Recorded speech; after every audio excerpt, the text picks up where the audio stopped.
Welcome to Chaotically Nerdy, a podcast made by nerds for nerds.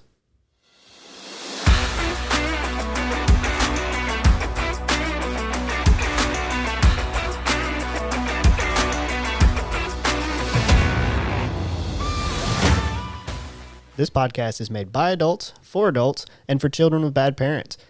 Adult language will be used, and adult situations may arise. Listener discretion is advised. Hello, everybody. Welcome to another episode of Chaotically Nerdy.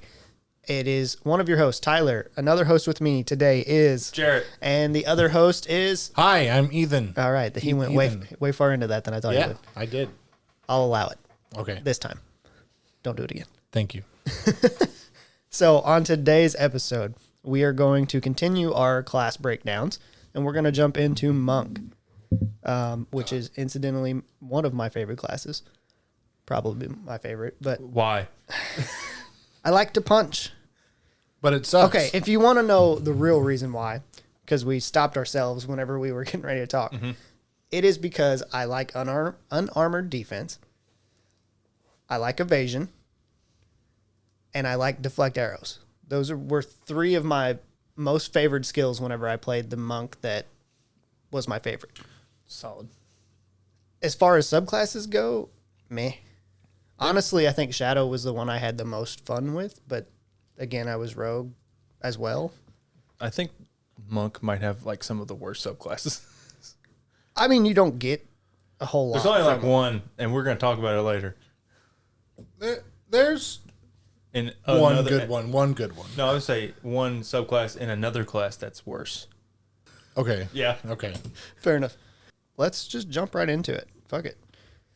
We'll go... obviously, we're still not talking about the table. We'll just talk about the monk features. Fuck it. Today we are. I'm kidding. No. I'm kidding. No, we're not. Ethan, you're up first, bud. Take us through some of the class features. Oh, why? It's Monk.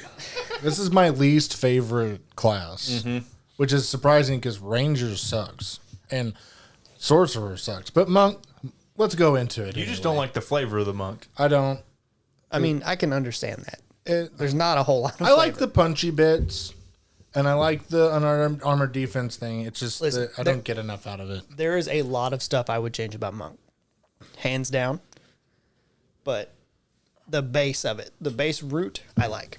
So, like flavor wise, their monks use the magical essence of their soul and body to do fighty stuff. That's basically the essence of a monk. Your chakra. Yeah, I mean, yeah. honestly, Kai, your key. that's, yeah. So for the regular class features, you get a D8 for your hit dice. You don't have any armor because you don't need armor. You don't use armor because of the unarmored defense. Weapons, you can use simple weapons and short swords. Your saving throws are strength and dexterity, and the skills you get to choose from: acrobatics, athletics, history, insight, religion, and stealth.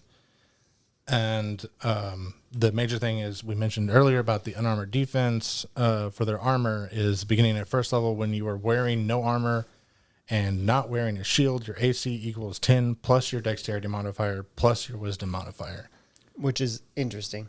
It's really interesting way to go about it. Yeah. Yeah, about making a fighter Because of with, swords. I mean, with Barbarian, you get, Constitution. yeah, dexterity and constitution, which makes sense to me. Monk, I'm trying to think of how to word this. It makes sense to me because it's supposed to be they're so wise in their craft they can avoid hits. Well, Is the idea behind it. Wisdom is the stat that's usually associated with religious aspects within Yes. D&D. So this is sort of like religion, but it's more like of the self. Yeah. Except, So- the religion skill, which is Is intelligence. Yeah. Yeah. You got to be intelligent enough to bring it back. The other major class defining feature is martial arts. You practice your martial arts. It gives you mastery of combat styles that use unarmed strikes and monk weapons, which are short swords and many other weapons. You gain the following benefits while you are unarmed or wielding only monk weapons, and you aren't wearing armor or using a shield.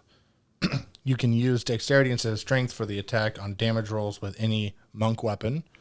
You can roll a d4 in place of the normal damage. This increases over time as you level to different things. It's called monk damage. I don't know what that means, but it's monk damage. When you use the attack action with an unarmed strike, or a monk weapon on your turn, you can make one unarmed strike as a bonus action. For example, if you attack with a sword, you can hit with your fist or a foot or your head, whatever you choose to flavor it as. Tabaxi, you could use a tail. So nice flavor you could use there. Tail whip. Or a bite if you're a lizard. Does no damage. Just person. lowers the defense. Isn't that what tail whip does? Okay. Certain monasteries use special monk weapons. This is another DM thing you'd have to talk to your DM about what other proficiencies you might have. Yeah. So like chain weapons, whips. Starting out, most of the time, since I've played several monks, you typically take a quarterstaff. It's your strongest weapon for early level. And then once you're unarmed, catch up to that, unless you get magical weapons, you just keep using your unarmed. You use fist. Yeah. Because once they catch up to the D8, which I think is level 11. This level is 11. useful if you have like magical weapons that do special things. Yes. So that could be different. At second level, you start your training with ki, or is it ki or kai? I say key. Ki. It's key. Ki. So this is like chi. Chi, ki, kai, chakra. Yeah. all So the same shit. it's like yeah, whatever you want to call the it. chi energy, like in some Eastern religious type things. Your training allows you to harness the magical energy of ki. You access this energy as you get a number of key points, is what it is. So your monk level determines the number of points that you have. You can spend these points to fuel various key features. You start knowing these features such as Flurry of Blows, Patient Defense, and Step of the Wind. This is Flurry of Blows is immediately after you make an attack action on your turn. You can spend 1 key point to make 2 unarmed strikes as a bonus action. So instead of 1, you get 2. Patient Defense, you can spend a key point to take the dodge action as a bonus action on your turn, which gives attacks disadvantage to hit you. Step of the Wind, you can spend 1 key point to take the disengage or dash action as a bonus action on your turn, and your jump distance is doubled for the turn. I never once used patient defense as a monk. It was Flurry of Blows or Step of the Wind. It can be useful. It can be, but you don't get enough key points. Especially if your other frontline Early on, you people are down, it's really useful to not die. Yeah. At second level as well, you get unarmored movement. Your speed increases by 10 feet while you are not wearing armor or wearing a shield. This bonus increases when you reach certain monk levels. 9th level, and you gain the ability to move along vertical surfaces and across liquids on your turn without falling during the move. So it's like 6-second Jesus. Roughly. Yeah. So you can walk on water. So that's kind of cool. Without like a spell or a potion or something. And up walls. Yeah, and up walls. Yeah. So it's That's very much where the chakra kind of a Prince thing of comes Persia in. type thing. Naruto. Not They literally walk up trees and walk on water. That's Yep. strange. Nope. That's what happens. It's pretty early on they do that. That's the first arc. Yeah. That's Are we like going to go over training. the optional feature or not? I don't see it on mine. Well, yeah, they won't be on there. No. I don't. No. Nah, No, don't worry it's about not it. there. Okay. At third level, you get deflect missiles, which is another one of Tyler's main reasons for liking Monk. Is I should clarify. I played a flying character. Like, I played an Eric Cochran. That was the monk. So that's why it was important to have the deflect missiles, because I was in the air a lot. When you're in the air, you're a target for range shots. So it helps to be able to just catch them and say, nah. yeah, it's like total like I'm immune Yeah. type thing. Yeah, it's kind of nice. But starting at third level, you can use your reaction to deflect or catch the missile when you are hit with a ranged weapon attack. So if someone shoots a bow at you, you can Hacha. And if you catch it, Yeah. this part's coming up. Yeah. When you do so, the damage you take from the attack is reduced by 1d10 plus your dexterity modifier plus your monk level. When you reduce the damage to 0, you can catch the missile if it is small enough for you to hold in one hand, and you have at least one hand free.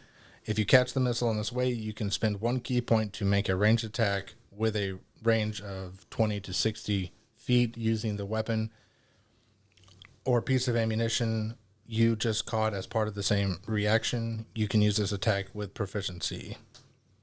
So that's kind of nice. It's like a free ranged attack that someone attacked you with. Yep. And it uses their ammunition no matter what it is. Yep. Kinda And cool. it's harder to stop those. It's not necessarily harder, but it can be harder later on, depending on what somebody's shooting at you. Like to deflect the entirety of the missile. I don't know, man. I've seen some But- high-level monks literally just catch a fucking bullet. That's Be true too. like, At 4th level, you gain ability score improvement. Is there any feats that go with monk that you think that you Yes. take instead? yes, Crusher. Crusher, because it's fist damage. All your bludgeoning, you get extra. Yeah. If you do have if you are a race that has natural weapons that do a damage type, you can take slasher or the piercer or whatever. Yeah, it happens whichever to be. one applies to that. Mobile's good. It's not necessary though. It's really. I mean but extra 10 feet. It's just like okay, it's nice to have. you're fast. It's a good boost early on, but yeah. I mean, especially when you get to take essentially 2 dash actions in a turn. It's kind of nice. All right. At 4th level, you also get slow fall. You can use your reaction when you are falling to reduce any falling damage you take by an amount equal to 5 times your monk level. I have played a monk, and I have actually used this and saved my life. So it does come in handy occasionally. At 5th level, you get extra attack like most other martial classes. You can attack twice instead of once whenever you take the attack action. Stunning strike at 5th level as well, which is a big deal. Yeah. Yeah, this is a big thing. You can interfere with the flow of the ki in an opponent's body. When you hit another creature with a melee weapon attack, you can spend 1 ki point to attempt a stunning strike. The target must succeed a Constitution saving throw or be stunned until the end of your next turn. It can be really nice It just or eats really through, disappointing. It eats through legendary resistances if you have a high DC. It Oh, just because But this is also not based off of how many times you have attacked in a turn. So you can use this as many times as Yeah. you attack in Because a turn. at that point you have fail, extra bang, attack. Boom. Do you have to use a bonus action? Nope, it is There's part no of your bonus attack action. action. That's why it's so good. Because you can hit 4 times Yep. by 5th level. Oh, yeah. By 5th level, you can dump all 5 of your key points into one turn. Just go punch, stunning strike, miss. All right, punch, stunning strike, fury of blows, punch, stunning strike, Yep. punch, stunning Yeah. strike. And even if it crazy. hits on that stunned, you can continue to hit. Yeah, you can hit other things as stunning strike. Yeah. You can hit other things. You can hit that person again because now you have advantage on them. But I mean, yeah, if you needed to, you could dump all 5 of your key points at level 5 and just be like, punch, punch, punch, punch, punch, punch, punch. Yep. At 6th level, you get key empowered strikes, which just makes your monk attacks with your fists You could punch ghosts. Yeah. as they make them magical for overcoming resistance to non-magical things. Evasion you get at 7th level. Your instinctive agility lets you dodge out of the way of certain area of effects, such as like Dragon's Breath. When you are subjected to an effect that allows you to make a dexterity saving throw, you can, and you fail it, you only take half damage.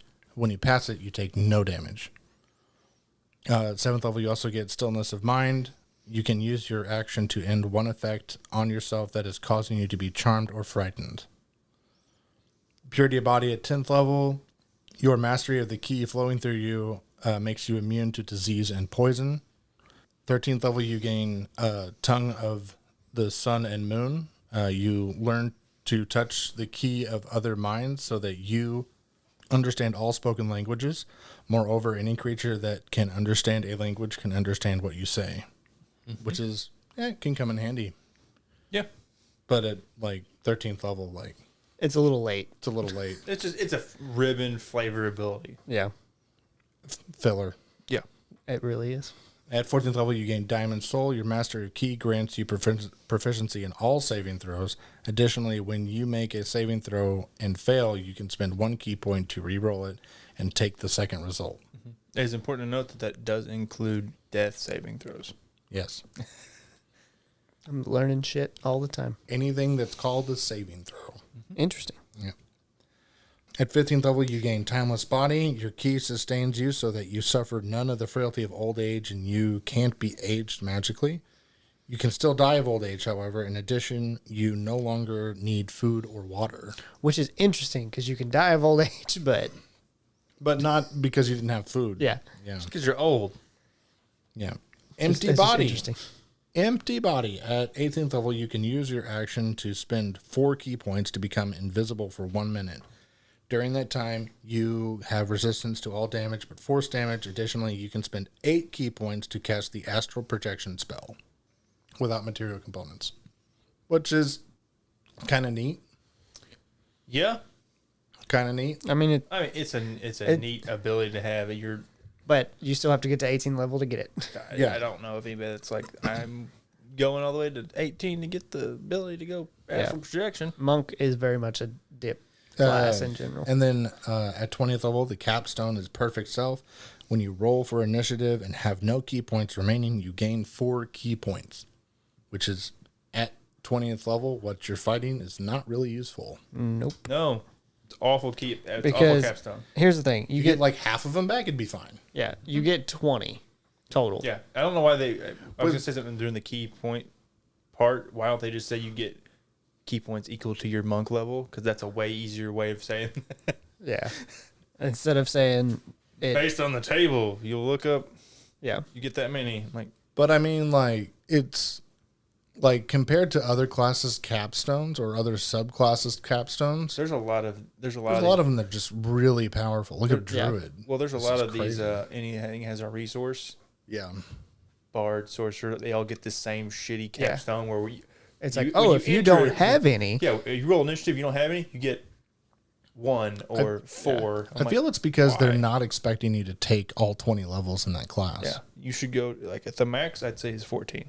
Which I feel is really I feel like lazy. it hurts the class. Yeah, it's In- really I lazy. mean- Like they could do something really cool there, but they didn't. Well, and it would be beneficial. Like you get your half your points back. That makes it worth it. Yeah, that's 10 key points. That's That's a lot. a lot. And that right there to me would fix it enough as far as the key point situation that you would feel better about taking more levels.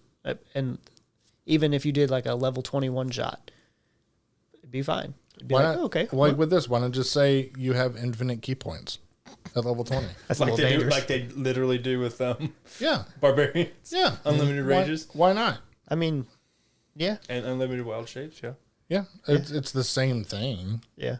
That's true. You're level 20. You're supposed to be broken. I mean, Yeah, that's You are true, too. broken. By that time, the game's over, essentially.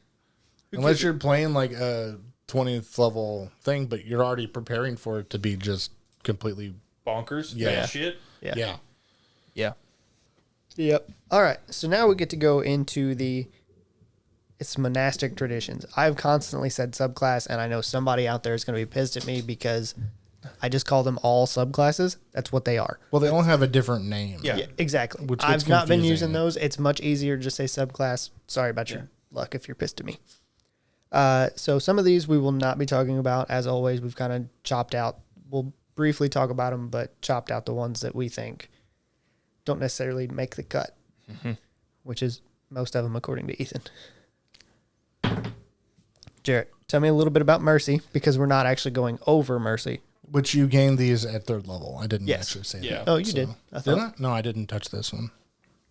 I didn't say that. Oh, well, either way, like most of the classes. Yeah. There's some that get it differently, but most get at 3rd. This one reminds me way more of like an actual like Western monk, like a actual, like bald headed like friar type monk, where you're like, Friar Tuck? yeah, where you're traveling the countryside. You're a healer. You're a scholar. It's just I don't know. It's kind of a weird subclass to me where you're like, I'm a healer, but I punch things. But that's pretty like you're part of a religious order. You're just trying to like be the local leader or whatever. Like that's the whole basis of the subclass. You're supposed to be a good guy. But you don't have to be, Don't is the have thing, because you get both it's hand of healing and hand of harm. Yeah. And so you can do necrotic damage. It's a weird double-sided thing that they want you to play.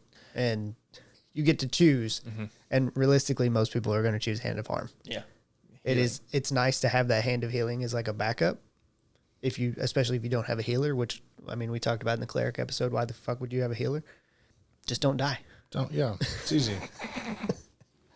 Okay, and then that takes us into Way of Shadow, which is one that I played whenever Ethan was DMing. Good God, we were all campaigning. Vote for me. But I played that, and it was mixed with a rogue because the two just are very cohesive. Yes, they work very well together. So the Way of the Shadow is a tradition that follows values, stealth, and subterfuge. So they can be called ninjas or shadow dancers, basically. They mess with the shadows and have fun with it. Starting when you choose at 3rd level, you get shadow arts. You can use your key to duplicate the effects of certain spells. As an action, you can spend 2 key points to cast darkness, dark vision, pass without trace, or silence without providing material components. And additionally, you gain the minor illusion cantrip if you don't already have it. That's very good. I mean, darkness is very good because most creatures can't see through magical darkness. Yeah, back in the day, you would always try and like dip into this with Warlock and get their yes, whatever it's called, the eye one. Yeah, the Devil's Sight. Devil's Sight. That's right. Where it lets you see through magical darkness. Now you can just literally take a feat and do that. Yep. You don't take Warlock levels you don't need. So, and that helps because then you can play with a little bit else. You can jump into another class instead of having to say, "Oh, well, I want to." We could take Rogue further in. Yeah.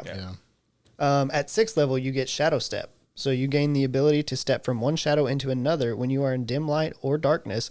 As a bonus action, you can teleport up to 60 feet to an unoccupied space you can see that is also in dim light or darkness. You then have advantage on the first melee attack you make before the end of the turn. This is why I went Rogue and Shadow. Because I was an assassin. Yeah. And so you would jump somewhere because most of the time you're playing when it's dark. I mean, you're in a dungeon. You're out at night. Like those were typically where we were. So there was always dim light. Very few encounters take place in like broad daylight. Yeah. And so I took that, and then you get advantage, and next thing you know, you've killed somebody immediately. What a wonderful story. It is nice. Yeah. And then at 11th level, you get Cloak of Shadows. You've learned to become one with the shadows. When you are in an area of dim light or darkness, you can use your action to become invisible. You remain invisible until you make an attack, cast a spell, or are in an area of bright light. Again, that one just works so seamlessly with Rogue for your sneak attack. I mean, it's just so helpful. And at 17th level, you get Opportunist. You can exploit a creature's momentary distraction when it is hit by an attack. Whenever a creature within 5 feet of you is hit by an attack made by a creature other than you, you can use your reaction to make a melee attack against that creature. It's okay. It's not great. Really works good with Rogue because you want opportunity attacks as a Rogue because that's an extra use of sneak attack. Yeah. It's also a really good way to use Stunning Strike.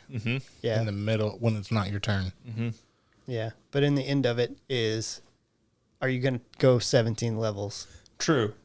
And only take 3 levels of Rogue or anything else? That's true. It's true. It's a little, not late to get it, but it's hard to pull off certain things with it. You're either going all in on Monk or not, basically at that point. And then next up is Way of the Ascendant Dragon. Ethan, that's you, bud. It's me. All right. I really don't know much about this one. I've kind of given it a cursory look. You want me to just give you a brief rundown? You get dragon powers. Yeah, it's dragon powers, yeah. Basically, you get to choose or roll out an origin. So, whether you're like descended from, or you've been gifted, or you've chosen this, whatever it is, you can basically flavor it however you want. But at 3rd level, you can channel draconic powers to magnify your presence and imbue your unarmed strikes with the essence of Dragon's Breath. You gain the following benefits: Draconic Presence. If you fail a Charisma, Intimidation, or Charisma Persuasion check, you can use your reaction to re-roll the check as you tap into the mighty presence of dragons. Once this feature turns turns a failure into success, you can't use it again until you finish a long rest. Draconic Strike, when you damage a target with an unarmed strike, you can change the damage type to acid, cold, fire, lightning, or poison, your choice. Tongue of the Dragons, you learn to speak, read, and write Draconic. At third level as well, you get Breath of the Dragon. You can channel destructive waves of energy like those created by dragons. The dragons you emulate. When you take the attack action on your turn, you can replace one of the attacks with an exhalation of draconic energy in either a 20-foot cone or a 30-foot line that is 5 feet wide. Choose the damage type: acid, cold, fire, lightning, poison. At the 11th level, the damage of this feature increases to 3 rolls of your martial arts die. At 6th level, you get Wings Unfurled. When you use your Step of the Wind, you can unfurl spectral draconic wings from your back and vanish at the end of your turn. While the wings exist, you have a flying speed equal to your walking speed, which is fast as a monk. Yes. You can use this feature a number of times equal to your proficiency bonus before a long rest. At 11th level, you gain Aspect of the Worm. At 11th level, the power of your draconic spirit now radiates from you, warding your allies or inspiring fear in your enemies. So it's like the frightening presence. So frightening presence, when you create this aura, and as a bonus action on subsequent turns, you can choose a creature within the aura. The target must succeed a wisdom saving throw or be frightened of you for 1 minute. The target can repeat the saving throw at the end of each of its turns, or you give people, like your allies, resistance. Choose the damage type when you activate, same as the other damage types. It's all the chromatic dragon types. So acid, cold, fire, lightning, or poison, and your allies have resistance. At 17th level, you gain Ascendant Aspect. Your draconic spirit reaches its peak and gain the following benefits. Augment Breath. When you use your Breath of the Dragon, you can spend 1 key point to augment its shape and power, extending it to a 60-foot cone or a 90-foot line. 4 rolls of your... It changes the damage to 4 rolls of your martial arts die. Blind Sight. You gain Blind Sight out to 10 feet within that range and can effectively see anything that isn't behind total cover, even if you're blinded or in darkness. Explosive Fury. When you activate your Aspect of the Worm, Draconic Fury explodes from you. Choose any number of creatures you can see within the aura. Each of those creatures must succeed a dexterity saving throw or take 3d10 acid, cold, fire, lightning, or poison damage. So that's interesting because Blindsight you just get. Yeah. Like, they're just like, here's Blindsight. The other ones you have to use something to get something. Mm-hmm. So, like Augment Breath, when you use your breath, you can spend an extra key point to change it. And then, like Explosive Fury. So it's interesting that they don't make you use something to get Blindsight in that little... It is only up to 10 feet, so I can... Yeah, it's only I mean, yeah, but still. It's still nice. I feel like this is everything one of the, like, the 4 elements should have been. It's way more, like, you can have way more fun as a 4 elements light with this than actual 4 elements. Gotcha. Yeah. Plus dragons. I mean, who doesn't like dragons? It's Dragon a very... Ball. I fucking hate you. It seems like a very role play type. You know, if you want to pull that kind of aspect in. This also reminds me of the homebrew dragon class thing I did. Mm-hmm. I mean, it's very similar. Yeah. I mean, almost down to a T. You got the breath weapon, you got wings. Mm-hmm. It's interesting. I mean, you could play as a dragonborn wanting to be a real dragon. I mean, yeah, fair enough. It sounds like fun. And then next up is Way of the Astral Self. And Jarrett, why don't you take us into that? Yay. Not a fudge roll. It was between me. Oh no, I saw. I was watching. Well, believe me, I'm always watching. That's normally your number. That's why. But yeah, but I just went. Yeah. I have fudge rolls. I know on the how podcast, dice work. Do you? Yeah. Are you sure? Usually. Way of the Astral Self, you believe that the limits of the body are non-existent. It's only an illusion. What? This is also the like subclass that came from the Mystic, correct? Yeah, I would say it's inspired by. Okay. It is not one of those. I knew they split them up, but I didn't No, remember if that's- this was no. one of them or not. No, Okay. think so. Gotcha. This is not psychic damage usually. It's force damage, isn't it? Oh, Maybe. I may or may not have looked past. Yep. Like, just overlooked it. It is like based on like, you know, I think it's the images I've seen of it. That made the me think actual of it. C. So you're not entirely wrong. That's like, you know, based on like the mental Gotcha. side of it. So level 3, you have arms of the astral self. Your mastery key allows you to summon a portion of your astral self as a bonus action. You can spend 1 key point to summon the arms of your astral self. So you become Goro. Goro smash. Yeah. When you do so, each creature of your choice that you can see within 10 feet of you must succeed on a dexterity saving throw or take force damage. You are correct. Equal to 2 rolls of your martial arts die. That's So rare. He's hardly ever correct. Yeah. I'm just saying, like, Let the record show he was correct once. There's probably been at least I hate two times both. I total. hate both of you. No, you don't. I don't, but I will say it every now and then. You wouldn't keep coming back. Yeah.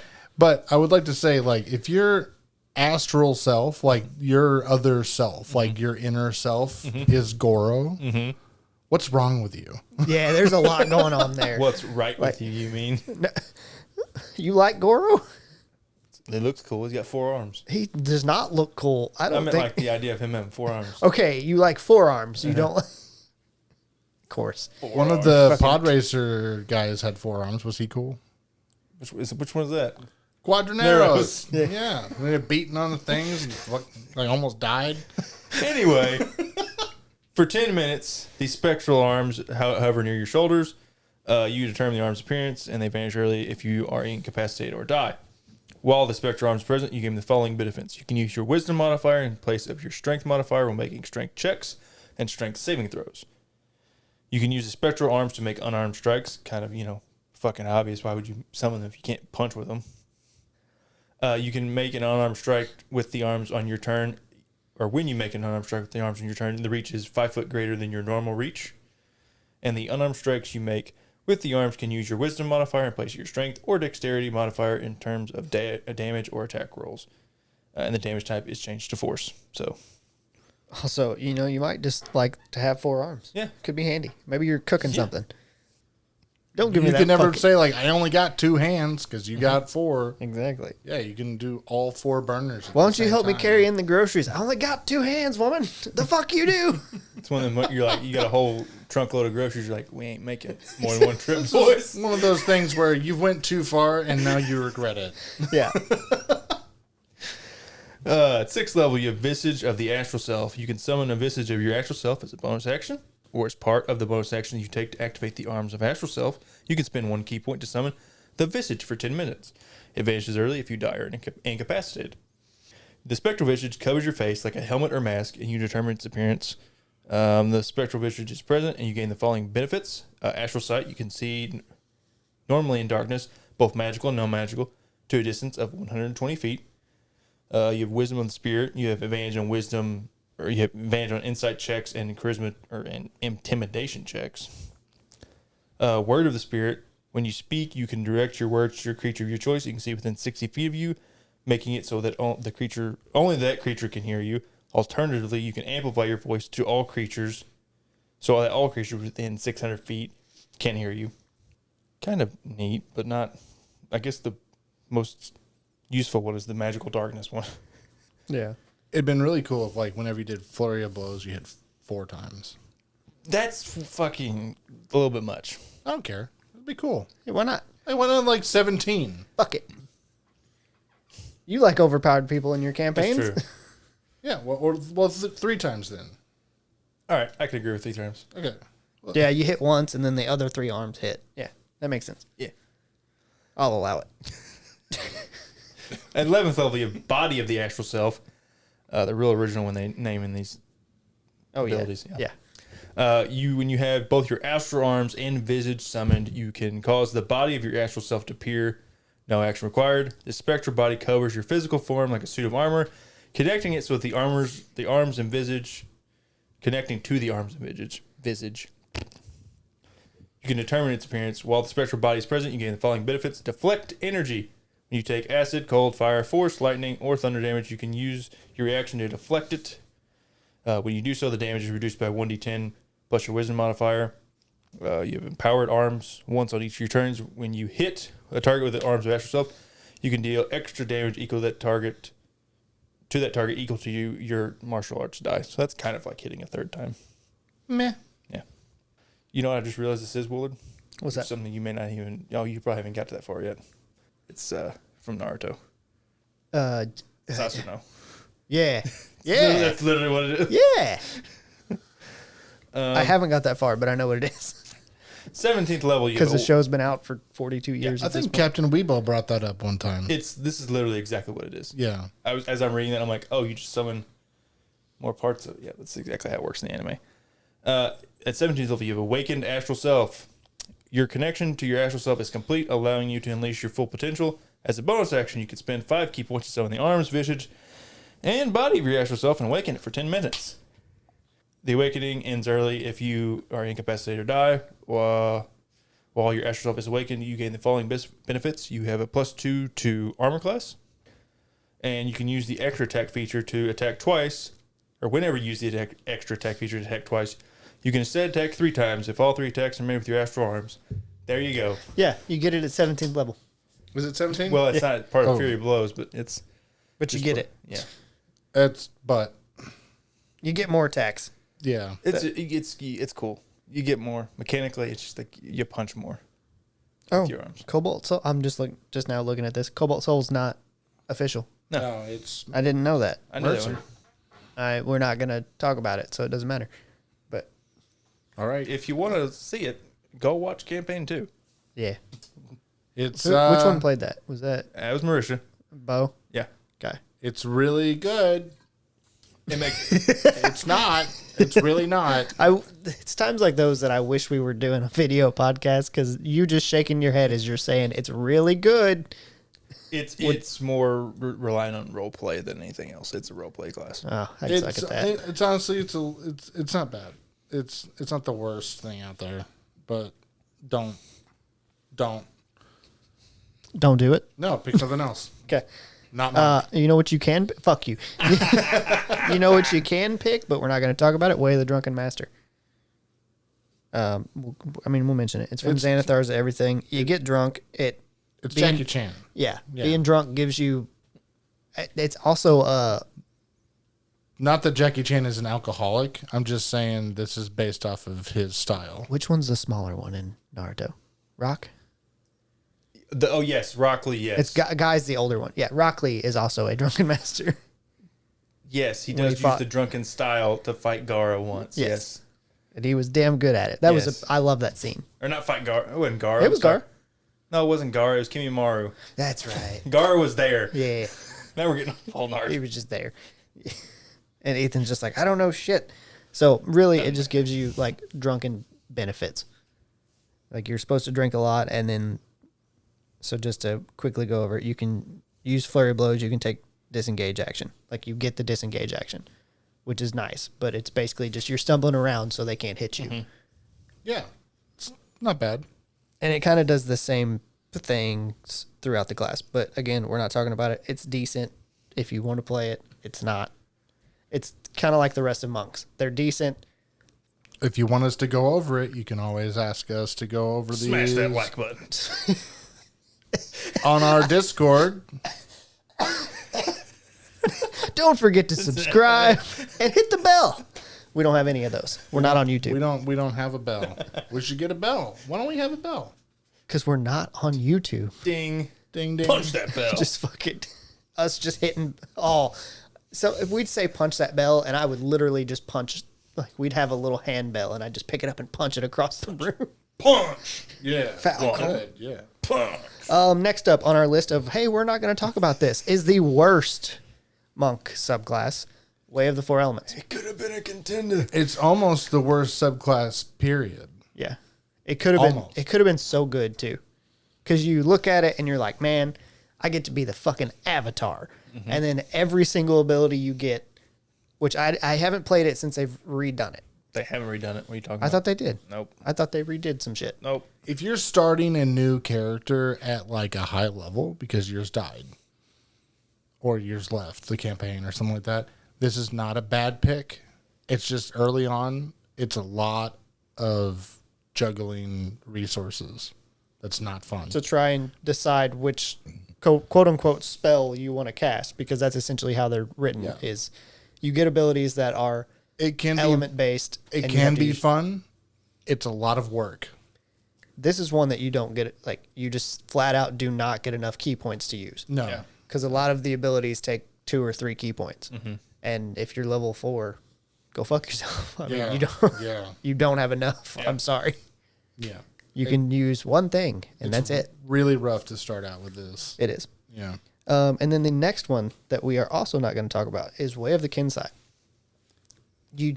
You get a special weapon, and then you get special abilities with those weapons. It's not that this one's bad. It's that it's not overly interesting for Monk itself. It's very simplified. Yes. It would be if you're wanting to start out with one, and you're trying to get more, like if you're wanting to try a new class, it would be a good one to try and get used to, like resource management. It's also a really good dip for certain other classes. Yes. It's a really good dip. And then also next up, we're not going to talk about this one either, Way of the Long Death. I feel like we're just like, you know what? Fuck it. We're done with Monk. But we do have 2 more that we are going to talk about. This one is Way of the Long Death.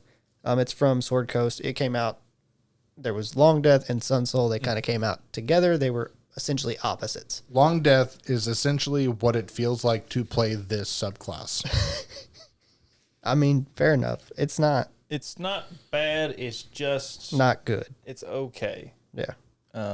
Which I feel like you could use that for most, if not all, of the Monk subclass. It's like a shittier open hand. Yeah. I mean, it really is. I think it's more of like a ranged. And the flavor is all Isn't like, it? I'm going to live Sun Soul forever. ranged. Oh, Sun Soul is range. That's right. I'm mixing my classes.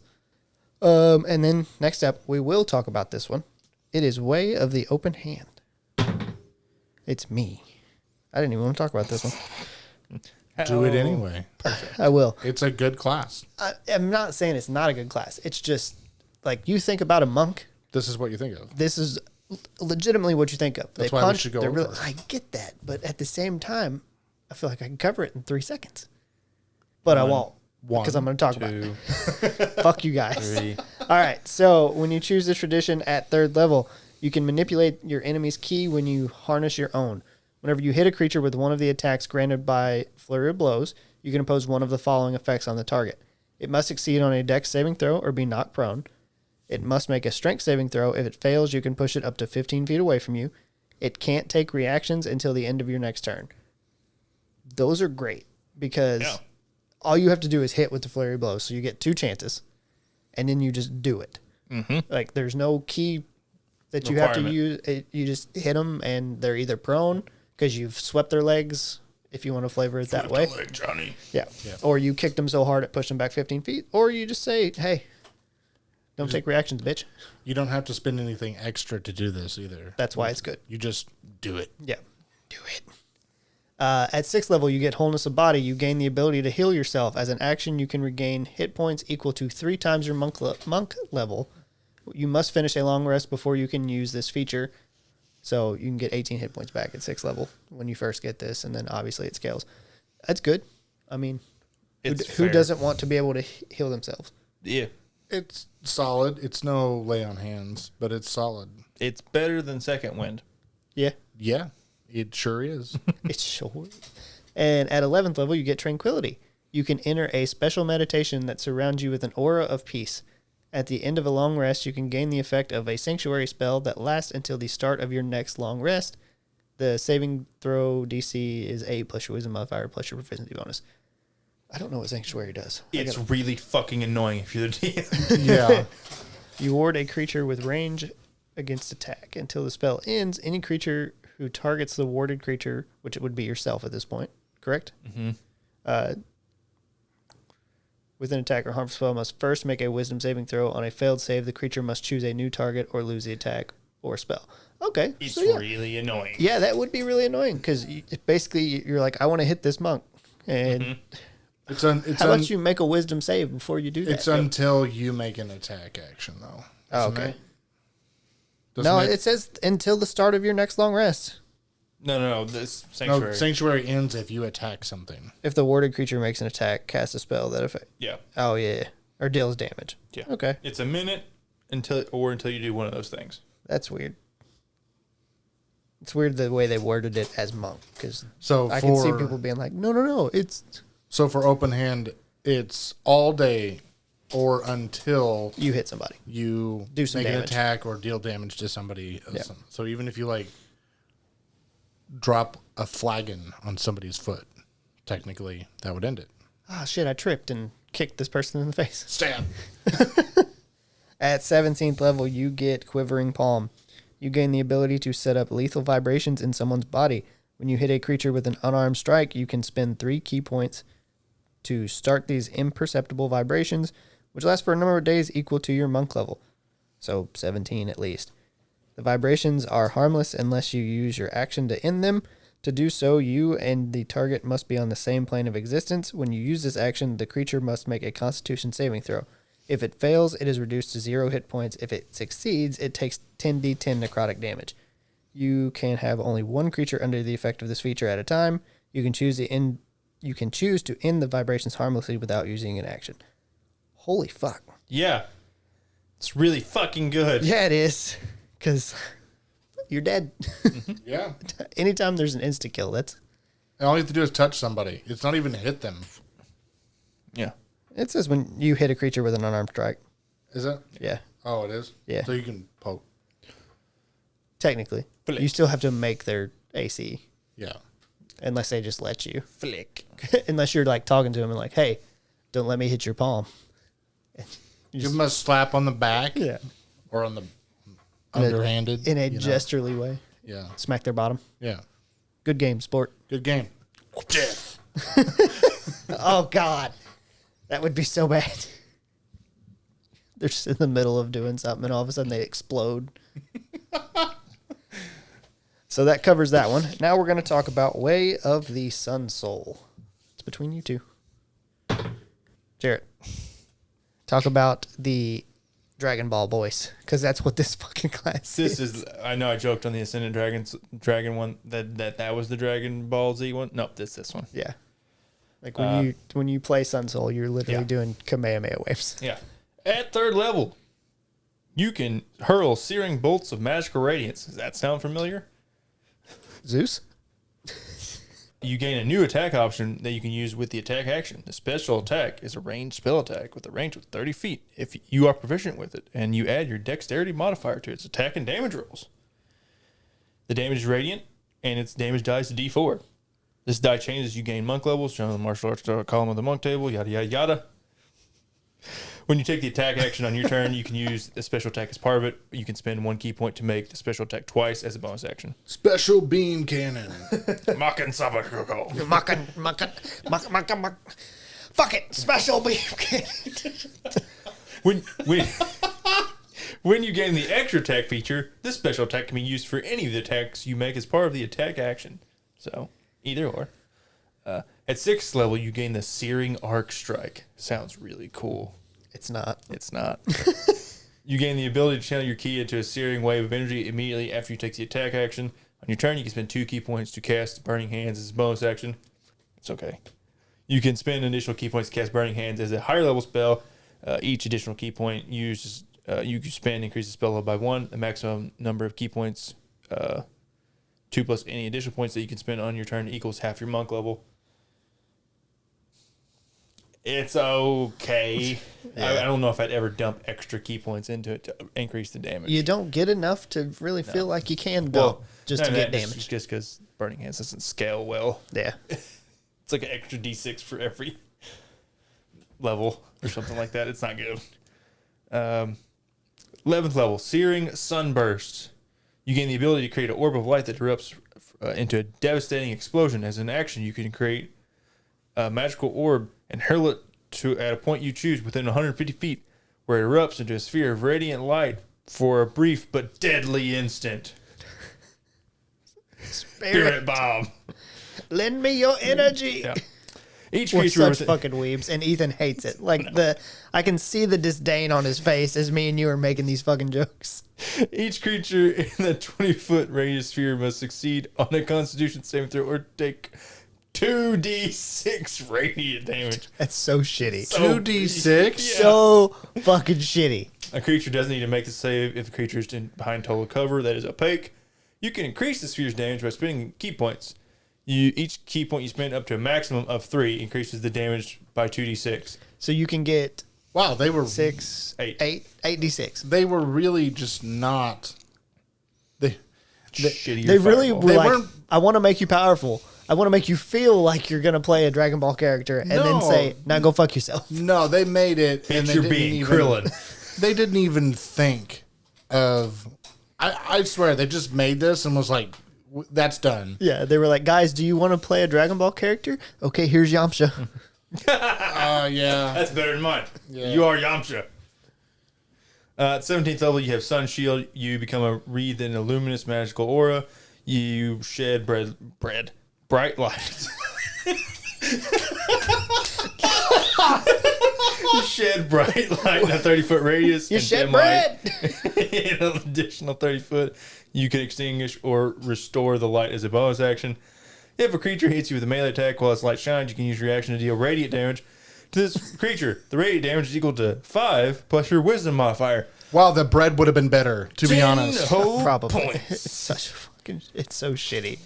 Like you see it and you get excited about it because like you read the flavor of it and you're like, If you just changed the damage, the Yeah. way how much damage is dealt, this wouldn't be bad. No, Yeah. you just increase the damage. You know, maybe give them a different ability than Burning Hands. I don't know. Something. Not burning hands, scorching ray. There you go. Yeah. That's actually useful. All right, so let's do something different this go around instead of just jumping straight into the questions. The question, not questions. What do we think is the favorite class or subclass of monk? Our favorite subclass? Yeah. Independently? Yeah. Are we talking individually, or are we talking like for dips? Either or. Whichever one. I mean, hell, let's do both. Oh, okay. For Okay. dips? Yeah, let's do both. For dip. I can go first. I got it. Okay, go for it. I think we're all going to have the same one or two for dip. It's going to be Shadow. Yes, I think that's just a really strong dip. I agree. Shadows, probably your best dip. For the one I would like want to play, if I was going to play a monk, I like Ascendant Dragon. Fair enough. I say for me for a dip, I think because I like playing melee classes a lot. Kensai is definitely Yeah, that was a it's really either Shadow or good dip. Kensai. Yeah. As for just playing it, I have to agree. Ascendant Dragon would be my go-to. Yeah. I mean, understandable. if we could redo Sun Soul, that would be another interesting Mm-hmm. one. But until that damage and that spell is removed Mm-hmm. or changed, no. Yeah. No. So I agree. I think Shadow and Kensai are both very good dips depending on your play style. It's, yeah. If you try to play a stealthier character, you're going to want Shadow. If you're trying to play something that is going to use more weapons, you're going to want Kensai. I mean, really, it's bad. But I'd probably go Ascendant Dragon as well. We're just the same person. You didn't even want to go over that one. You're like, we'll I just didn't. skip it. Listen, the reason I wanted to skip, I almost could have just skipped this whole fucking class, honestly. But it's your favorite. It is my favorite, but the subclasses are lackluster. That's the are, only reason. yeah. Like, it's the class abilities that make it my favorite. Collectively, even though there is a particular subclass and a different class that's worse, but collectively, I think Monk has the worst subclasses. Absolutely. Like, you don't get enough from the subclasses to make it, like, everything that I like about Monk comes from the Base class. class. Yeah, it just comes from the class abilities. There is nothing that is like broken, OP, must take subclass in this. Yeah. Whereas Is there a flavor of monk you would like to see be made into a subclass that doesn't suck? Any of them.